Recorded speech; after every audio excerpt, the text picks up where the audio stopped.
če imamo dovolj kompetenc, znanja, kako uporabljati pa izkoriščati to vrstna orodja, potem smo definitivno v prednosti pred ostalimi. Treba se pa zavedati, da če to vzamemo kot orodje in ga uporabljamo na pravilen način, smo zaradi tega lahko boljši. Kaj pa misliš o goljufanju v šoli s pomočjo takih modelov?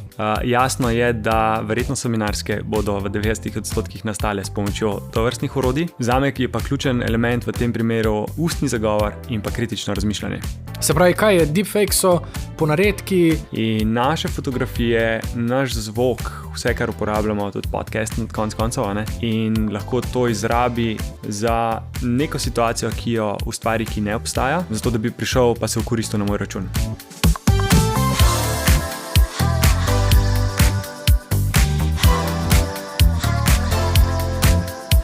Živjo, dobrodošli v zelo zanimivi in aktualni epizodi podcasta Uživajmo pametno, kjer bomo govorili o umetni inteligenci. Danes je z mano Enej Gradišek, vodja pospeševalnega programa v podjetju Facilitribe, kjer daje velik poudarek na generativno umetno inteligenco za startupe in inovacijske ekipe podjetij. Poleg tega pa je izkušen mentor, mentoriral je že več kot 80 startupov oziroma razvojnih ekip, pri delu pa kombinira design thinking, vitko inoviranje ter agilne metode dela. Zelo veliko besed sem uporabil, Enej, kako bi sebe predstavil v enem stavku? Najlepša hvala za tale uvod, Nik.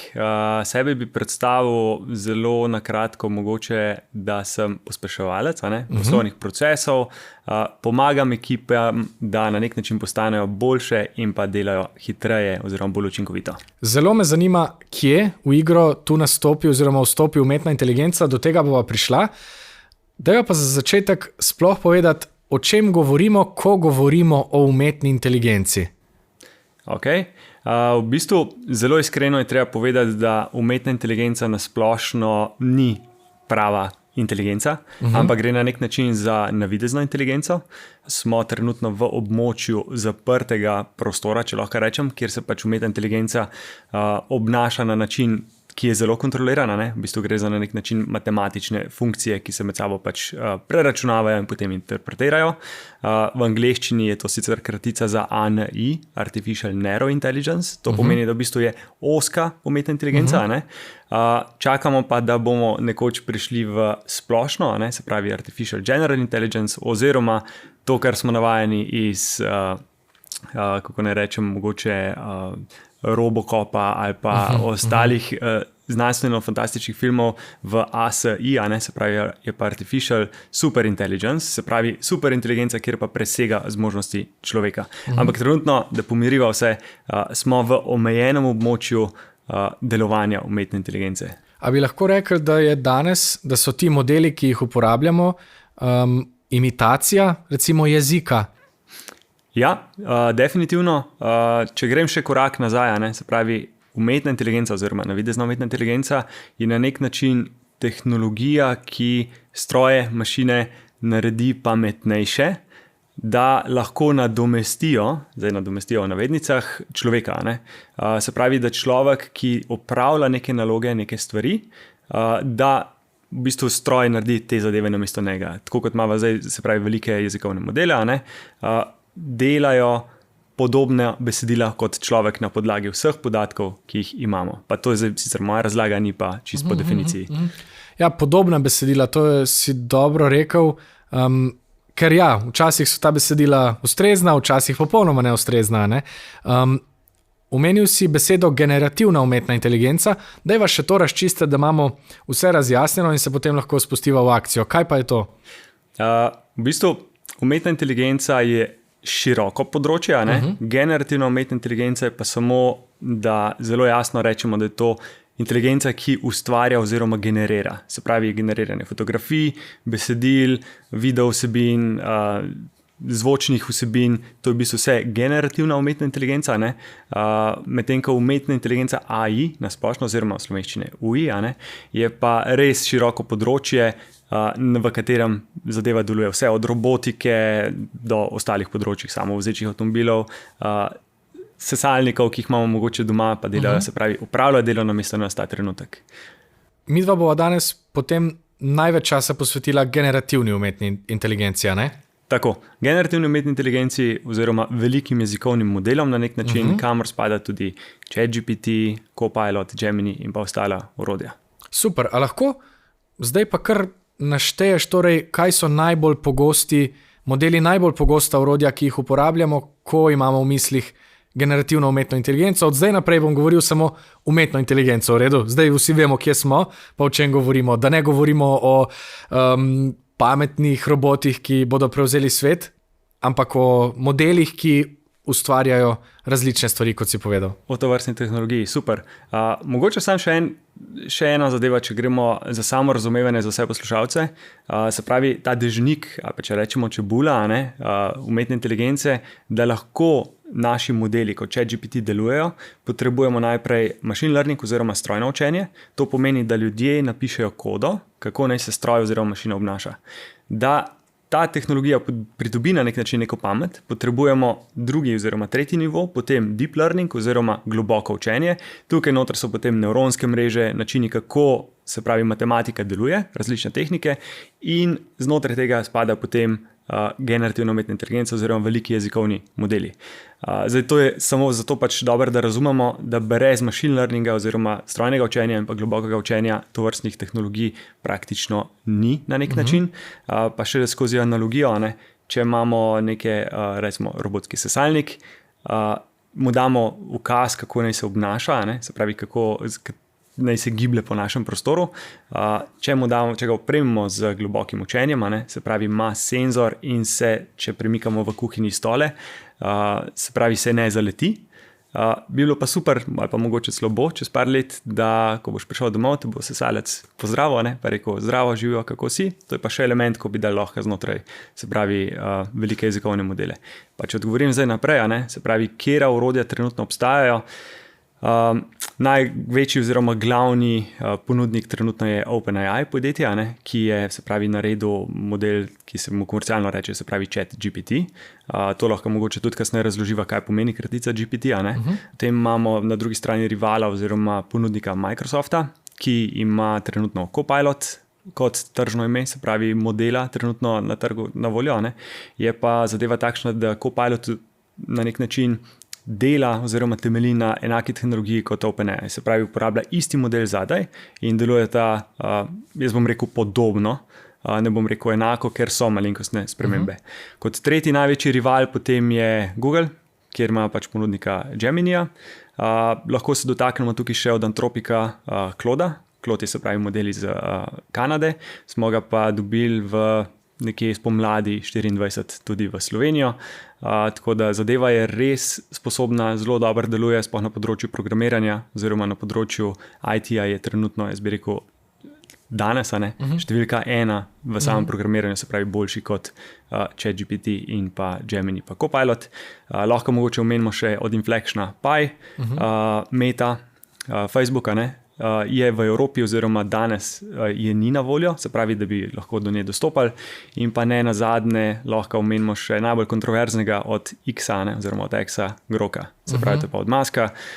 Jaz bi ga samo omenil, da obstaja, ne bi šel pa v globino, ker ima tudi sam mogoče malo več zadržkov. Ok, to so torej v bistvu vse modeli, vsa možna orodja, ki uporabljajo tehnologije, o katerih sva govorila in ki jih mi potem lahko uporabimo za skoraj karkoli. Ja, ta skoraj karkoli je kar huda obljuba. Mogoče, če rečemo, da tovrstni modeli so vsi orodja. In največja, kako ne rečem, največje nerazumevanje na tovrstnem področju je, da bo to neki stroj, mašine, ki nas bojo popolnoma nadomestili ali pa zamenjali, ali pa naredili vse namesto nas. Treba se pa zavedati, da če to vzamemo kot orodje in ga uporabljamo na pravilen način, smo zaradi tega lahko boljši. Zdaj, v določenem segmentu se uporablja potem določeno orodje. Ampak vseeno pa najbrž bodo ta orodja imela vpliv na trg dela in zares nadomestila nekatera področja znotraj posameznih dejavnosti ali pač? Ja, jaz bi se tukaj strinjal in trenutno se to že dogaja, ampak počasi. Zelo dober je rekel, če se ne motim, je bil to rek Santiago, umetna inteligenca ne bo zamenjala nas, ampak nas bodo zamenjali ljudje, ki uporabljajo umetno inteligenco. Tako da, če imamo dovolj kompetenc, znanja, kako uporabljati pa izkoriščati to vrstna orodja, potem smo definitivno v prednosti pred ostalimi. Je pa res pomembno, da vemo, kaj želimo od samega orodja, pa do katerega nivoja nas lahko zamenja. Ker če smo zelo iskrena, ker je to navidezna umetna inteligenca, nima čustev, temelji na podatkih, katere mu pač jih predamo v samo bazo, na katerih se trenira oziroma iz katerih črpa znanje, in če damo napačne podatke, je lahko zelo pristranski. In tukaj človeškega faktorja trenutno ne moramo nadomestiti in je človek še vedno zelo pomemben. Malo bom za trenutek igral hudičevega advokata, pa vprašal še, kaj pa pri recimo ozkih poklicih, ki so zelo praktični ali pa res povezani samo z eno nalogo, ki bi jo morda lahko tak model lažje nadomestil. A so ti potem bolj v nevarnosti za v bistvu izbris, izumrtje, izginotje? Jaz nimam v bistvu odgovora zdaj ja ali pa ne, lahko pač podelim svoje mnenje. Jaz si še vedno mislim, da če človek, ki je na takšnem robnem pogoju, če lahko tako rečeva, če so uporablja umetno inteligenco, bo definitivno boljši. Kar je bilo v bistvu tudi dokazano z raziskavo, ki jo je pač izvajal Boston Consulting grupa, se pravi skupina konzultantov, več kot 750 je bilo vključenih, skupaj s fakulteto z Harvarda, in so dokazovali, da ljudje, ki imajo kompetence in uporabljajo, se pravi, umetno inteligenco, orodja, se pravi, če imaš kompetence, pa uporabljaš orodja, so tvoji odgovori boljši in bolj kvalitetni. Je pa večja nevarnost, če nimaš znanja pa kompetenc, pa uporabljaš to vrstna orodja, so pa odgovori slabši in so zavajajoči. In to je v bistvu nevarnost, ker ljudje lahko nevede se zanašajo na to vrstno tehnologijo, kjer jemljajo vse za sveto, če lahko tako rečemo, ampak v resnici ni nujno, da je to res. Temu se tudi strokovno reče potem lahko halucinacija, če se model zmoti, če podaja napačno interpretacijo ali pa po domače povedano, če zabluzi. V tem primeru model zahalucinira, ampak če imaš kompetence pa znanje, veš, kdaj ne zaupaš v celoti. In se strinjam s tabo kot hudičev odvetnika, da je treba biti zelo kritičen pri samih rezultatih, ki jih dobivamo. Ja, pri rezultatih ali pa morda celo pri implementaciji ali pa uporabi umetne inteligence ali pa zakonodaji. Sej Evropska unija je že zdaj zelo proaktivna v reguliranju pa razmišljanju tega, kaj vse sploh lahko reguliramo, ker je to novo področje, ne? Res je. Največja težava oziroma je na tem področju težava je, kam sploh grejo te podatki. Se pravi, pa mogoče, če razloživa kratico GPT, GPT pomeni Generative Pre-trained Transformer. Oziroma generative, če zdaj poslovenimo, je generativen, da sistem ustvarja, generira. Pre-trained pomeni, da smo mu dali ogromno količino znanja, informacij, knjižnice, Wikipedijo, celoten splet v bistvu v bazo, kjer on potem z različnimi tehnikami vrti podatke, preračunava in interpretira. Transformer je pa v bistvu beseda, ki jo lahko prevedemo kot transformator. Upam, da zdaj ne bo kdo se zapel v to besedo, ampak je sistem, kjer stolkni z nekimi žetoni, interpretira pa potem zlaga besede, kot jih vidimo. Zdaj, zakaj sem to rekel? Če pogledamo zakonodajo pa celotno zadevo transparentnosti, ne vemo v resnici, ni razkrito, kdo je avtor tega besedila. Se pravi, sem jaz, kjer sem napisal prompt, se pravi iskalni niz znotraj iskalnika, pa ko dobim odgovor, ali je vzadnji pač neka avtor besedila, končni avtor tega rezultata, ki ga dobimo, tako da je tukaj siva cona, če lahko rečem. In tudi Evropska unija, če se ne motim, se je približno leto pa pol oziroma 2 leti zdaj sploh usklajevala glede same definicije, kaj je umetna inteligenca, glede na to, da tehnologija omogoča toliko nekih stvari. Ampak je res takšno področje, da bo treba počakati. So pa, če se ne motim, avgusta letos smo dobili nek akt, kjer je zelo jasno določeno, katere zadeve bojo šle po kakšnih nivojih v samo uporabo. Ja, in po mojem mnenju nam radovednost in raziskovanje teh področji omogoča vpogled v to, kaj sploh so, kaj so potencialne pasti in kaj so potencialne prednosti teh orodij. Ne?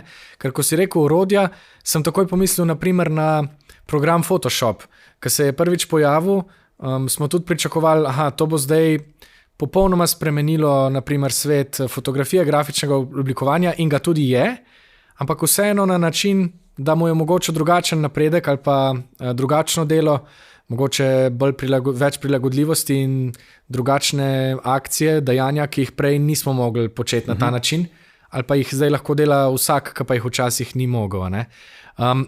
Omenjal si že ChatGPT, a ga lahko zdaj pogledava kar v akciji, da začnemo z nečim konkretnim, pa pogledava, kako deluje, kaj je, ali pa kaj so preprosti primeri uporabe tako za vsakdanje življenje. Super, Ja? lahko pogledava. Odlično. Se pravi, ChatGPT smo odprli, smo se prijavili, se pravi preko spletnega vmesnika, jaz sem se prijavil svojim uporabniškim imenom. Mogoče je dobro, da v začetku poveva, da imamo brezplačno verzijo, kjer je pač na voljo široki javnosti oziroma pač vsem uporabnikom in pa licenčne verzije. Licenčne verzije omogočajo dostop do bolj naprednih modelov oziroma bolj natančnih odgovorov in pa več nekih funkcionalnosti. Jaz sam uporabljam licenčno verzijo, zaradi tega, ker zelo izkoriščam to vrstno tehnologijo in pa to vrstno orodje. Drugače pa zadeva je zelo enostavna, če si pogledamo, spodaj že sam predlaga, kaj lahko z njemu pač počnemo, ali ustvarimo sliko, da me on preseneti, da načrtujemo. Bi pa jaz mogoče predlagal, da ljudje še vedno sami poskusijo narediti neke stvari in to uporabijo na način, da dobijo povratno informacijo, če je zadeva dobro narejena ali ni, oziroma da se tudi sami lahko učimo. Ker če to uporabljamo na način, ChatGPT bo naredil vse namesto mene, ali pa to vrstno orodje, je v resnici napačna percepcija. Zato, ker potem slepo verjamemo temu, kar je ChatGPT v bistvu zgeneriral pa ustvaril. Tako da v tem primeru več kot mu damo nekega konteksta, več kot mu damo podatkov, kaj želimo od njega, boljše rezultate bomo dobili. Mogoče sem malo noro sliša, če ga uporablja, pa pokaževa, da je to ista zadeva, kot da se pogovarjamo na drugi strani s človekom. In ni tako kot Google iskalnik, kjer napišeš zelo kratko, samo rabim neko informacijo, pa potem iščemo, ampak več informacij pa konteksta damo, boljši odgovor pa bolj natančen bomo dobili. Ja, v bistvu je hecno, ker po eni strani sva prvih 10 minut porabila za to, da sva pojasnila, da to ni človek, pa da je to navidezna inteligenca.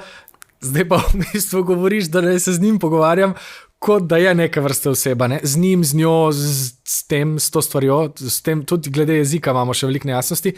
Ampak jaz sem enkrat slišal super predlog, namreč da naj, naprimer, taka orodja razumem kot svoje vajence.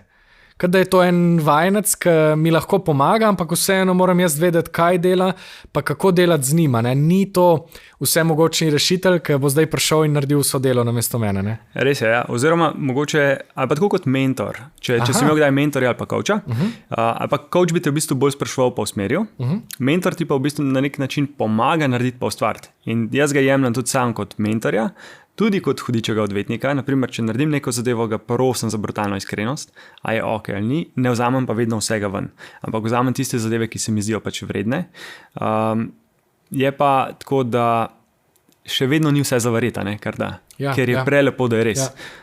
Ja, a lahko, deva, kaj konkretnega bi lahko zdaj poskusila, naprimer, kaj se ti zdi taka preprosta prva naloga? Da ga vprašava na način, kako lahko on nam pomaga v dani situaciji. Pa mogoče, če odsimulirava neko zadevo, imaš mogoče v mislih, v kakšno pozicijo ga postavava in da on sam predlaga, kako bi nam lahko pomagal. Ja, recimo, da se pripravlja na pogovor z Enejem Gradiškom, ali pa mogoče ne raba razkriva tvojega imena, recimo z osebo, ki dela na področju uporabe umetne inteligence. Kaj lahko zdaj on naredi? Kaj bo ta stvar zdaj naredila? To me prav zanima. Ok. Jaz sem vmes že spisal, zdravo. Trenutno se pripravljam na podcast na temo uporabe umetne inteligence. Prosim za smernice, kako mi lahko ti kot orodje pomagaš. Zdaj si kar v bistvu že samo orodje, zdaj si kladivo vprašal, kaj vse lahko narediš kladivo. Tako, jaz bi ga v bistvu na način, če ne vemo, pa se prvi srečujemo, pa imam strah, kako naj ga zdaj uporabim, bi ga jaz vprašal, naj mi on sam pove. Tukaj je sicer ta miselni preskok, kjer smo navajeni, ampak probava. Dejva, požen pa da vidimo. Evo, da vidimo, kaj bo. Super, če pogledava, kaj je napisal, se pravi struktura pa vsebina, raziskave dejstva, vprašanja, snemanje, jezikovna podpora. Ampak če že pogledava v začetku, imava uvod, lahko ti pomagam oblikovati kratek, jasen uvod, ki bo pritegnila poslušalce. Dejmo. Ok, zdaj se pravi, to, kar zdaj delava, mogoče, da bojo vsi ostali razumeli, to, kar pišemo, temu se reče prompt. Prompt je v bistvu ukaz. Ukaz za iskalni niz, kako na kakšen način ga postavimo oziroma vprašamo. Jaz sem sam sicer preferiram uporabo angleščine, ker je zaradi tega, v bistvu, večja baza podatkov je v angleščini in lahko dobimo drugače boljše odgovore kot v slovenščini. Tukaj se pa zadeva v bistvu prevaja in se lahko kontekstualno karkoli izgubi. Ampak če sva rekla, uvod, bom jaz kar takoj rekel, prosim, pripravi uvod, kot si predlagal. Odlično. Jaz sem ravno zato pa zagovornik razvoja slovenskih jezikovnih modelov, ker mislim, da to potrebujemo in kot narod in kot kultura, ker bo verjetno v prihodnosti čez 15 let to čedalje večji del naših življenj. Je res, se s tem popolnoma strinjam. Tudi v bistvu slovenščina je zelo lep jezik. Je pa res, mislim, je škoda, da večja podjetja ne prepoznajo, ker nas je v bistvu vseeno toliko malo, da bi se tudi modeli lahko trenirali na to vrstne zadeve. Če se ne motim, sicer v Sloveniji poteka programa. Tako, razvija se model Povejmo in mislim, da je Slovenija tudi sicer v smislu raziskav in razvoja znanja povezanega z umetno inteligenco zelo napredna. Tako da jaz držim pesti, ta naša majhnost nas sicer lahko kdaj ovira, kdaj pa je lahko tudi raketno gorivo, zato da pičemo naprej. Poglejva, kaj je zdaj predlagal ChatGPT za najin uvod. Oprostite, prva stvar, čist predolg uvod. Tole, če bom jaz to vse govoril, boste vi že nehali poslušati. Vi boste, čist preveč.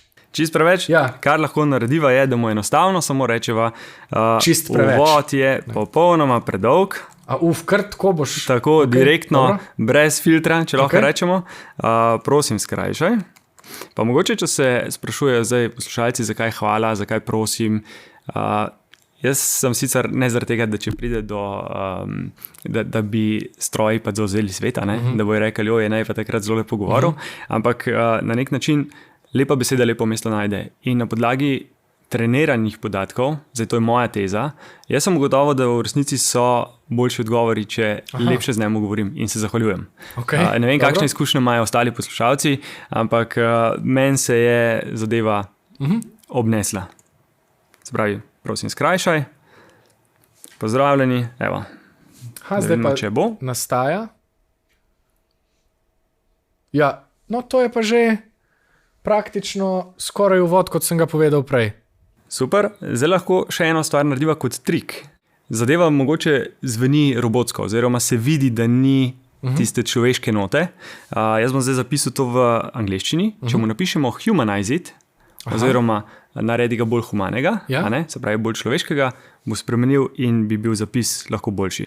To, kar zdaj ti počneš, je vse na nek način veščina oblikovanja teh ukazov. Se pravi, ti veš približno, kako polagate ukaze v sam program, zato da dobiš željen rezultat. Tako, temu se reče v angleščini prompt engineering, oziroma to je kar huda beseda, kar sem zdaj rekel, zato ker prompt engineering vemo, da je tudi v zadnji pač več drugih zadev, kjer je več nastavljanja različnih parametrov, ampak na nek način bi lahko rekel prompting, oziroma način pisanja. Obstajajo pa različne tehnike pa metode, kako na kakšen način podajamo. In če se zdaj poslušalci sprašujejo, prvič se s tem srečujem, vedno lahko vprašate model, kako lahko postanem boljši pri pisanju ukazov in bo sam dal vodila. Se pravi, to vrstno orodje, ali je za pisanje zelo direktnih nagovorov, ali pa to vrstnih zadev, jaz jih samo uporabljam na nek način za učenje, oziroma da sam sebe izpopolnjujem pa dvigujem svoje kompetence. Tako da, če pogledava, bolj človeška verzija, Hej, dobrodošli v tej epizodi, kjer se bomo pogovarjali o umetni inteligenci, tehnologiji, ki jo srečujemo na vsakem koraku, pa se tega včasih sploh ne zavedamo. Kaj je, kako vpliva in pa danes se bomo dotaknili vprašanj. Ja, to pa je že nekaj, kar je rezultat, s katerim bi bil zadovoljen za izhodišče ali pa za morda začetek, za osnutek. Tako. Druga stvar, mogoče, če lahko pokaževa kar direktno, ne? Če sem prej rekel, da ni v bistvu enako kot Google iskalnik. Je pa sicer ena super funkcionalnost, je direktno, temu se reče GPT Search, je spodaj, če kliknemo na ikonco išči po spletu, ima v bistvu model dostop do spletnega iskalnika. Za vse ostale, ki uporabljajo brezplačno verzijo, je en trik, katerega lahko naredite. Jaz bom zdaj namenoma odprl nov pogovor, da se bo zadeva videla. Enostavno samo pritisnete / v spletnem brskalniku, se pravi poševnico, in pridete do funkcionalnosti išči po spletu.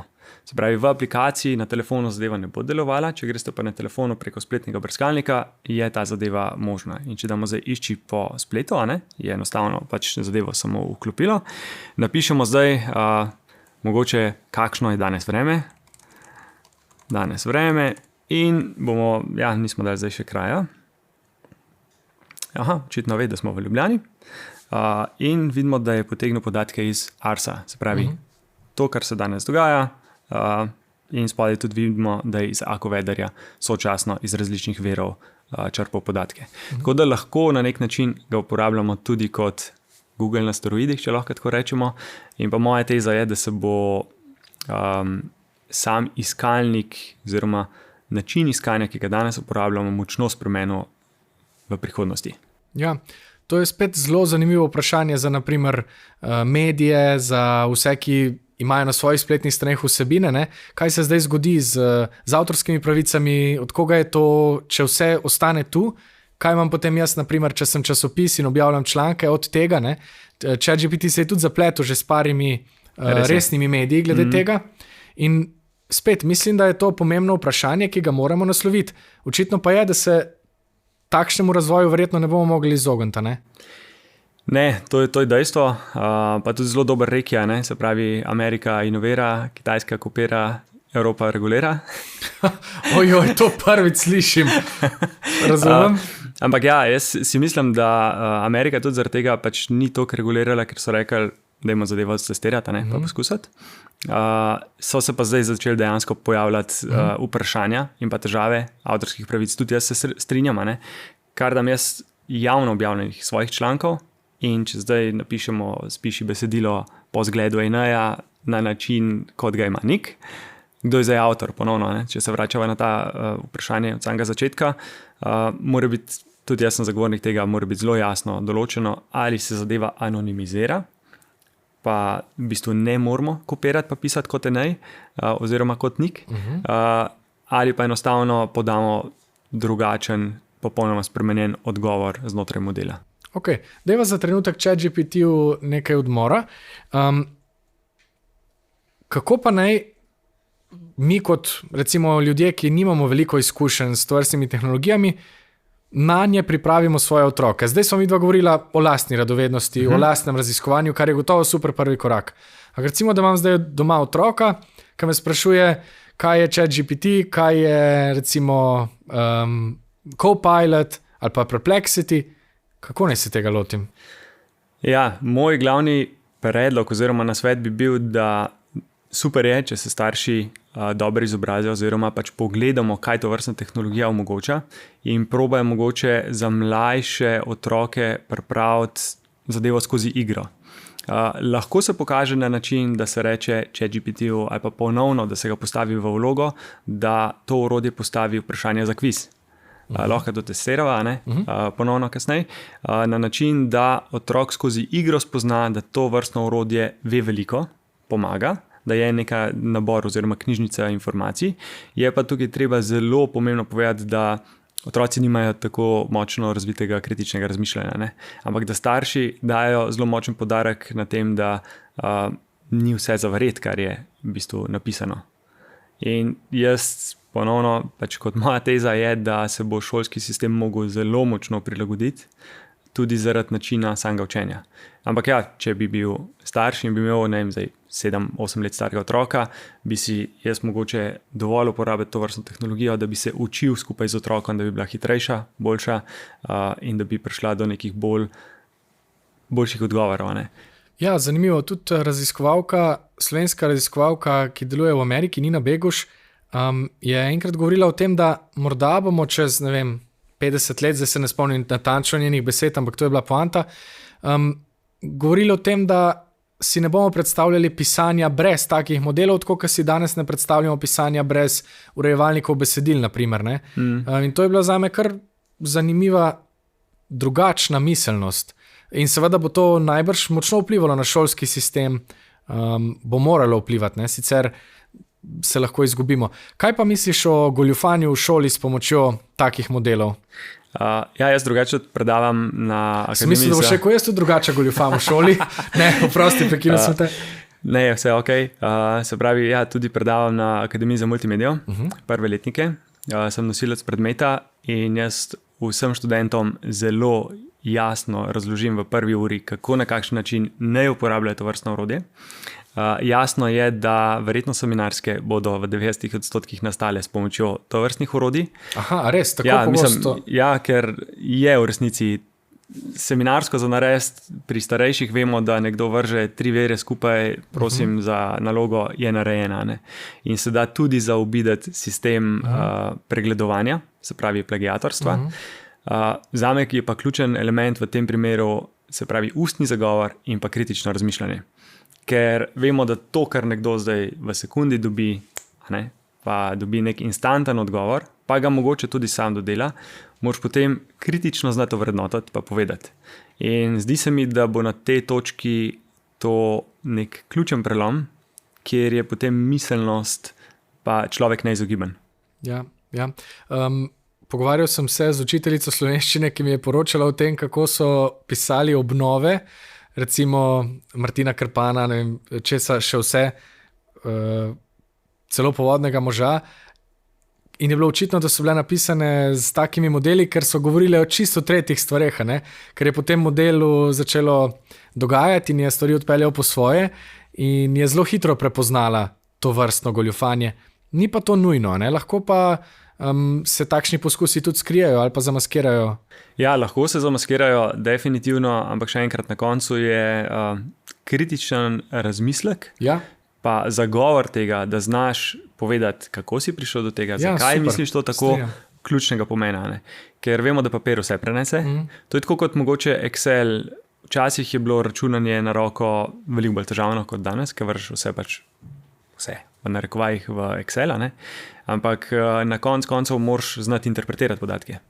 In če tega ne znaš interpretirati, pa program naredi namesto tebe, je enaka zadeva pri tovrstnih modelih generativne umetne inteligence.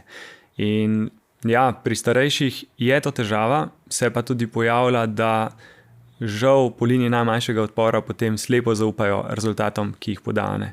Ker tudi, če odpreva pa napiševa, da naredi najbolj nesmiselen poslovni model za nekaj, kar ne obstaja, ga naredi.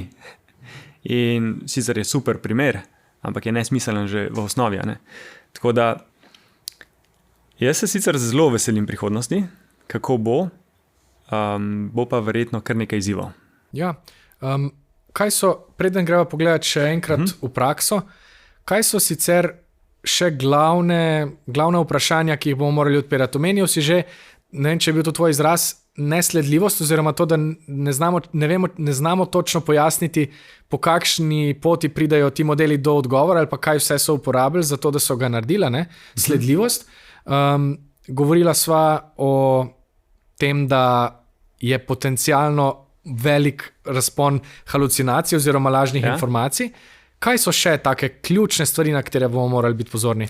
Etika, se pravi način uporabe etičnosti, pravičnosti oziroma pravil, pristranskost podatkov, to, kar sem že omenil, ker če ga napolnimo z res napačnimi podatki, sploh fake news, oziroma neresničnimi objavami, lahko model to vzame pač za sveto in je zelo hitro pride do zavajanja. Oziroma odličen primer, ki sem ga prebral pred kratkim, je bil tudi, če bi tak model bil na mestu osebe, ki je zadolžena za kadrovanje in bi sklepal na podlagi preteklih podatkov, recimo, da je v določenih podjetjih, v 10 podjetjih v okolici, je vedno bil podpredsednik, nečak ali drugi sorodnik od direktorja ali direktorice.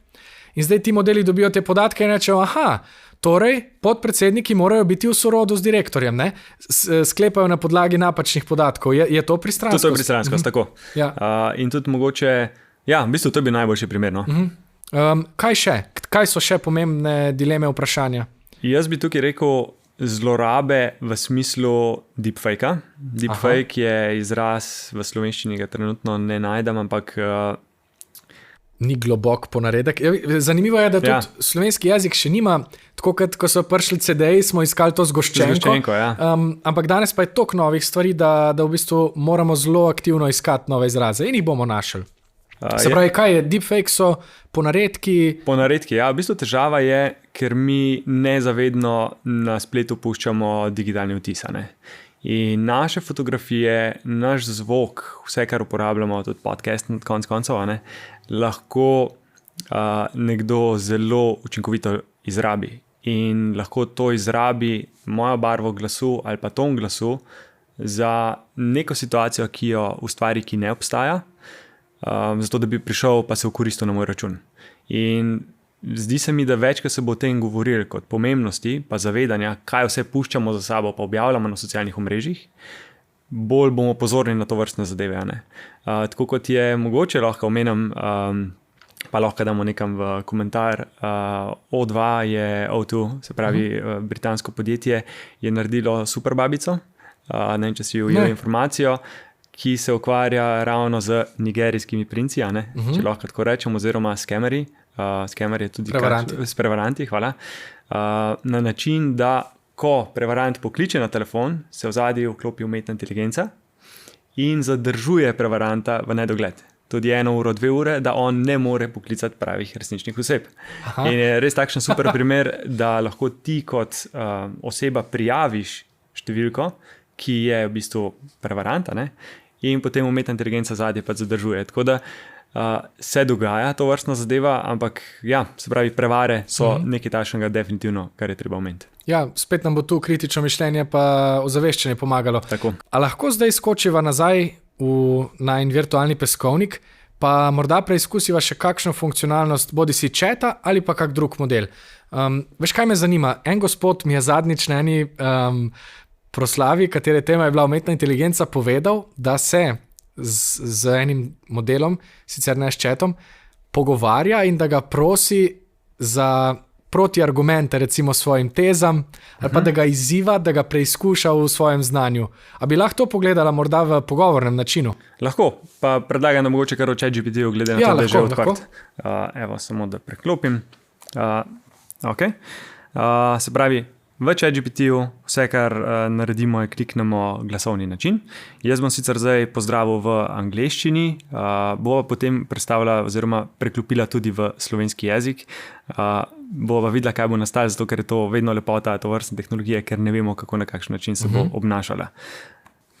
Hey ChatGPT, how are you today? I am at the podcast right now. Could you please say hi to Nick, who is here with me today? Hey Nick, great to have you here. Hope you're having an awesome time on the podcast.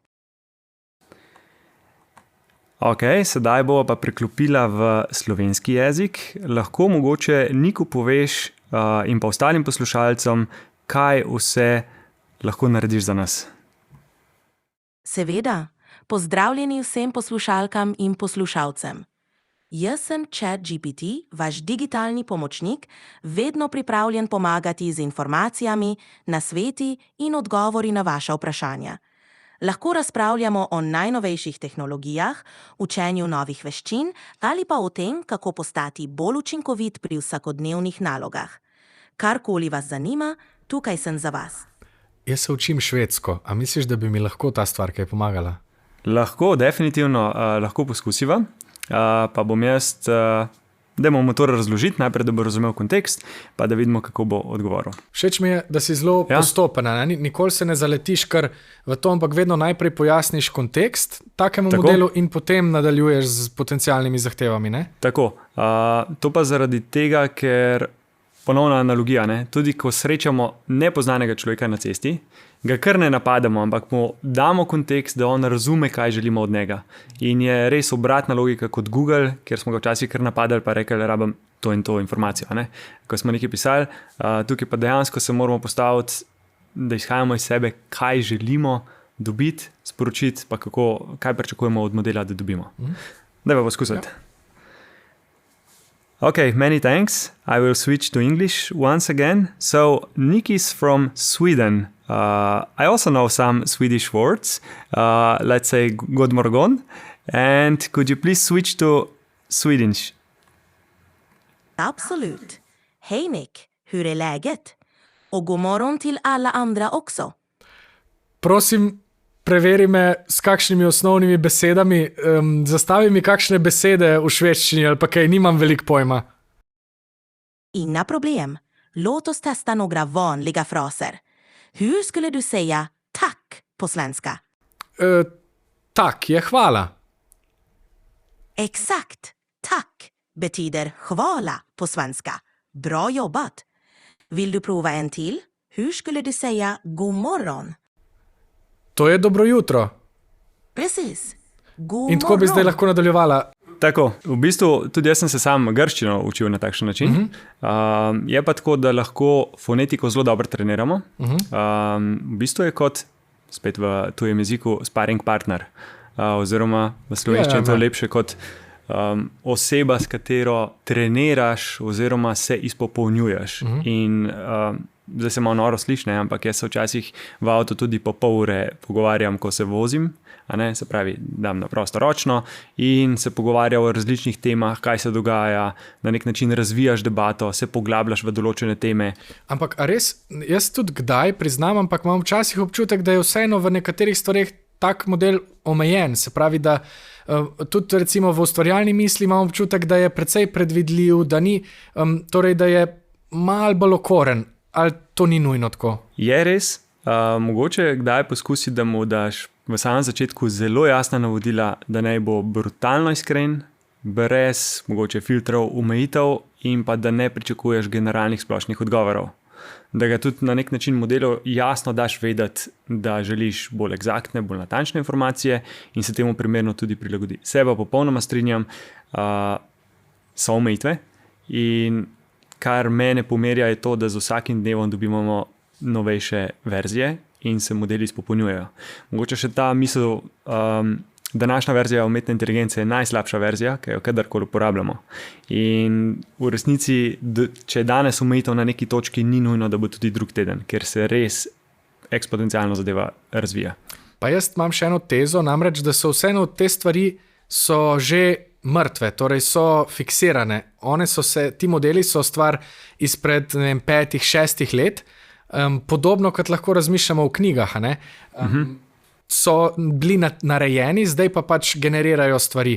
In ustvarjalna misel človeka je pa vseeno nekaj tako zelo naprednega, iskrivega, pa močnega, da presega tisto, kar je bilo v preteklosti. Se strinjam. A lahko pogledava še kak model, zato da ne bojo gledalci rekli, to je bila reklama za ChatGPT. Ni bila. Mi nismo samo za OpenAI. Poglejmo še, kaj so druge možnosti. Gremo mogoče na Perplexity. Pa poiščva kak primer, naprimer, rabe tako v vsakdanjem življenju, nekaj, kar nam lahko olajša življenje. Recimo, jaz se učim kuhati trenutno in zelo slabo mi gre. A mi lahko te zadeve kaj pomagajo? Da vam kar narediti na tem primeru, se pravi, kako postati boljši kuhar. Dobro. Ja, uporabili smo model Perplexity-ja, je v bistvu tako kot Google iskalnik, da pa, kar je meni všeč pri tem modelu, da daje različne vire in lahko kombiniramo in pogledamo tudi referenčne dokumente, iz katerih črpa. Se pravi, jaz bom uporabljal angleščino, how to, dajmo kar... Oprosti, a Perplexity ne govori slovensko? Govori, ampak je bolj zaradi baze, ker je pač močnejša, I would like to become better at cooking. Could you please give me some advices? Napisal, rad bi postal boljši v kuhanju, mi lahko daš nekaj nasvetov ali... Kaj mu še dodamo, se pravi nasvete, how to start. Se pravi, kako lo začnemo, vidimo, da na vrhu prikaže različne vire, iz katerih je zadevo pobral, ne? In predlaga, da začnemo z nekimi osnovami, da splaniramo in kako začeti na takšen način. Zdaj, kar je meni super, je, da on že kar sam na dnu predlaga določene usmeritve, kaj lahko razširimo, mogoče kako lahko pač boljše režemo, kako lahko začnem z nekim prijateljskim oziroma beginner friendly, to so začetniškimi recepti, a ne? Pa če zdaj to kliknemo, bo ponovno samo poglabljal. Recimo, jaz bi včasih to napisal, naprimer, kar v YouTube, a ne? Recimo, kako začeti s kuhanjem, pa bi verjetno tisti video mi dal zelo podobne odgovore, kot jih zdaj gledava.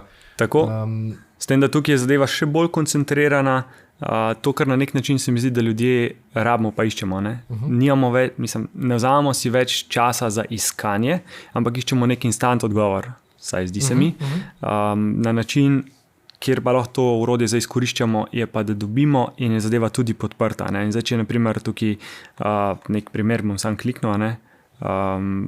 Na neko dvojko, vidimo, da so tukaj veri, kjer se lahko ponovno poglobimo. Tako da vidimo, da si model ni zmislil vseh stvari, ampak lahko dejansko preverimo in primerjamo, iz kje črpa same podatke. To je pač čisti primer Perplexity-ja. Če si pogledamo še tretji primer Google Gemini-ja. Aha. Okay. Tukaj pa enako, pač v Google Gemini-ju lahko, tako kot v ChatGPT-ju uporabljamo, pa lahko mogoče testiramo please create an image of Slovenian breakfast. Aha. Dajmo poskusiti narediti sliko, kako bi izgledal slovenski tradicionalni zajtrk. To je pa ta funkcionalnost generiranja podob, ne? Pa ki jo ima tudi ChatGPT, kot si rekel. Tako.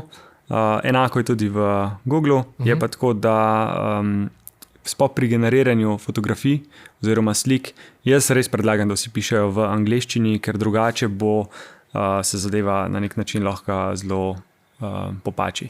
Slikca sicer, če povečamo, videti ok, sicer nimamo medu, a ne? Ja. Imamo pa pač nek evropejski zajtrk, bi rekel. No? Ja. Tako da, ampak slika je dokaj realistična. Zdaj, če bi bilo prvo vprašanje, ne, na kaj bo treba biti pozoren, je, kaj na koncu bo resnica, kaj bo res, a ne? Ja. Ker lahko generiramo tako močne vsebine in v takšnih količinah, da nimamo predstave, in če to ponovno spet napolnimo nazaj v modele, pridemo do paradoksa, ne? Kaj je zdaj res. Ampak konec koncev tudi v knjižnicah verjamemo tismo, kar je napisano. Ja, ampak je tam bil vseeno postopek selekcije drugačen, ne? Je res. Kje pa lahko takšne stvari potem uporabljamo tudi poklicno, v smislu kariere, poslovne poti ali pa službenega vsakdana? Kje so te možnosti? Jaz bi rekel, da glavne prednosti tudi sam, kar jih zaznavam pri korporacijah, je, da lahko na splošno generativna umetna inteligenca nadomesti delo nekih rutinskih nalog. Nekaj, kar je ponavljajočega. Je to pisanje nekih zapisnikov, nekih poročil, nekih kratkih pripravljenih zadev, kar terja nek čas. Verjetno, jaz bi si upal trditi, da vsem ni ravno najljubša, ne? Verjamem, da nihče ne uživa v zapisnikih, razen če kdo super. In te zadeve trenutno nam lahko pri teh zadevah tovrstna tehnologija zelo močno pomaga. Je pa treba biti zelo pozoren, kako imajo podjetja urejeno zadevo, urejeno politiko glede varovanja podatkov, ne? Da ne dajejo uporabniki noter občutljivih podatkov, se pravi osebnih podatkov ali pa drugih podatkov, ki bi lahko ogrozila sama podjetja. To je najbrž skrb, ki jo imam tudi jaz kot oseba, ki uporabljam. Ne bom pisal ravno svojih osebnih podatkov, občutljivih stvari, delil kakšnih fotografij ali česarkoli s takimi modeli. Tako. Meni je všeč ravno pri Googlu, če bi zdaj rekel, da naj izgenerira ali pa ustvari fotografijo ljudi, je ne bo naredil, zaradi tega, ker je to proti vsem pravilom trenutno, ki regulirajo Google oziroma Gemini, medtem ko ChatGPT potegne in naredi malo bolj takšno risano obliko. Pa mogoče še ena stvar, za starše bo to zanimivo, ne? ChatGPT ali pa Gemini, če rabijo pojasniti otroku kakšno zadevo ali pa razložiti, enostavno samo rečete oziroma napišite, razloži nek koncept. Mogoče, če imaš predlog, pa lahko kar pokaževa. A je kakšna zadeva, ki je bolj kompleksna? Ja, recimo umetna inteligenca. Misliš, da bi to delovalo, ali bo to ena zanka, v katero se bojo zdaj ujeli? Kaj je umetna inteligenca? Razloži otroku, ki je star, dajva kar reči 7 let. Drugače je to tudi akronim se mu lahko na koncu reče, bom pokazal, lahko direktno napišemo, ne? Drugo je pa, da na koncu samo dodamo ELI 5 ali pa ELI 10 ali pa ELI 7. To je akronim Explain Like I Am. In to v bistvu, da ne pišemo otroku, ki je star, lahko kar naredimo. ELI, ELI. Ja, lahko kar probajo. Evo, kaj je umetna inteligenca, pa deva ELI 7. Ok, zanimivo.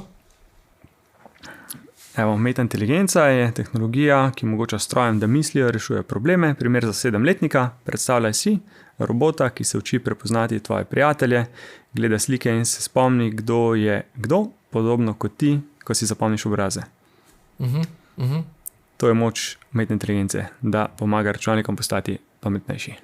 Razumem, ja. Tako da na način, ko je treba kot starš razložiti kako stvar ali pa pomagati pri učenju ali pa matematičnih funkcijah, zakaj je zdaj to tako, je to vrhunsko orodje, kjer se lahko tudi sami učimo, pa poda nek drug aspekt, pa zelo zadevo zloži. Tudi ta akronim ELI je koristen v drugih situacijah komunikacije, ko želimo nekaj poenostaviti. Ne? Se ne rabim, ni treba, da razlagam 12-letnemu otroku, ampak mi bo veliko krat, če vnesem ta ELI 12, pomagalo nekaj razložiti, recimo, ne vem, kakšno zapletenejšo temo, znanosti ali pa česa tazga, ne?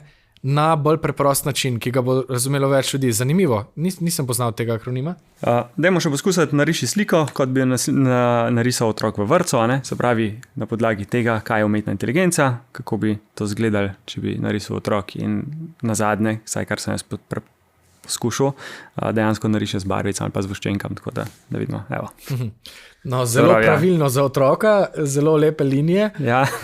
Ampak razumem, tako si ta model trenutno to predstavlja. Ja, ampak to je zdaj samo neka splošna risbica. Očitno ni razumel, sem dal jaz zelo slab ukaz, da naj nariše umetno inteligenco. Zanimivo. Zdaj si se zelo zanimivo si branil modela. Ne? Se pravi, rekel si, moj ukaz je bil pomanjkljiv. Tako.